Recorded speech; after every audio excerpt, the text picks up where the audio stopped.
Assalamualaikum warahmatullahi wabarakatuh. Salam sukses, salam inspirasi para sahabat dan pecinta KM97 Channel dimanapun Anda berada.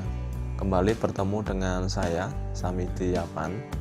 Jangan lupa bagikan video ini, subscribe, like, komen, serta bunyikan lonceng agar selalu bisa mengikuti perkembangan KM97 Channel. Untuk kali ini saya ingin membahas tentang macam-macam pekerjaan yang bisa menimbulkan percikan api atau bunga api. Jadi di dalam sebuah perusahaan atau pabrik industri ini ada salah satu profesi yang biasa disebut dengan teknisi. Ini setiap hari bekerja berhubungan dengan alat bantu yang dimana pekerjaan tersebut bisa menimbulkan serbuk api atau bunga api atau percikan api. Adapun macam-macam alat yang digunakan di dalam pekerjaan tersebut adalah yang pertama gas cutting. Gas cutting ini merupakan salah satu alat yang digunakan oleh para teknisi untuk melakukan pemotongan terhadap logam.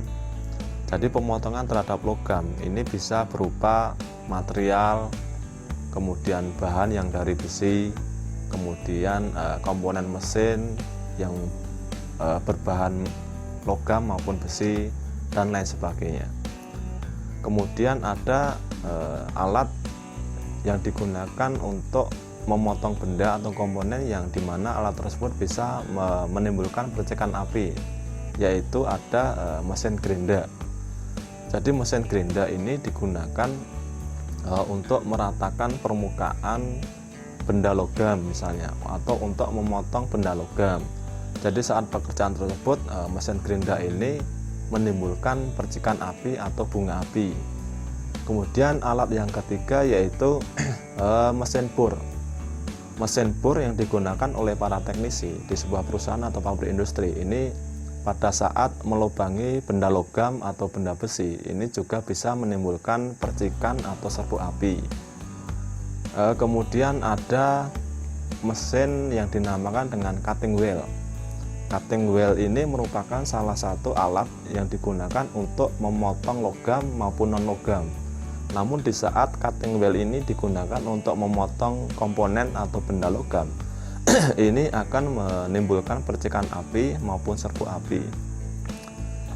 Jadi para sahabat, dari alat-alat kerja tersebut, pada saat teknisi menggunakan alat tersebut untuk melakukan pekerjaan, ini akan menimbulkan serbuk api atau bunga api. Sehingga bunga api atau serbuk api ini tentunya merupakan salah satu potensi bahaya yang sangat berbahaya ya untuk di daerah atau area mesin kerja. Kemudian langkah apa saja yang kita gunakan supaya serbuk api atau bunga api tersebut tidak berubah atau tidak berubah menjadi api besar. Jadi diharapkan sebagai seorang teknisi atau operator yang menggunakan alat bantu tersebut, pada saat melakukan pekerjaan tersebut harus benar-benar mempunyai proteksi untuk tidak bisa menimbulkan serbuk api tersebut berubah dengan api ya. Adapun proteksi tersebut adalah sebagai operator tersebut harus menyiapkan alat pemadam api. Jadi alat pemadam api yang digunakan oleh operator tersebut yang harus disediakan di area kerja tersebut adalah yang pertama ada kain anti api, kemudian ada apar, kemudian ada air dalam ember, kemudian ada air dalam tabung atau sprayer. Jadi alat-alat tersebut merupakan alat untuk memproteksi timbulnya api yang membesar ya, yang diakibatkan dari serbuk api atau percikan api pada saat pekerjaan berlangsung.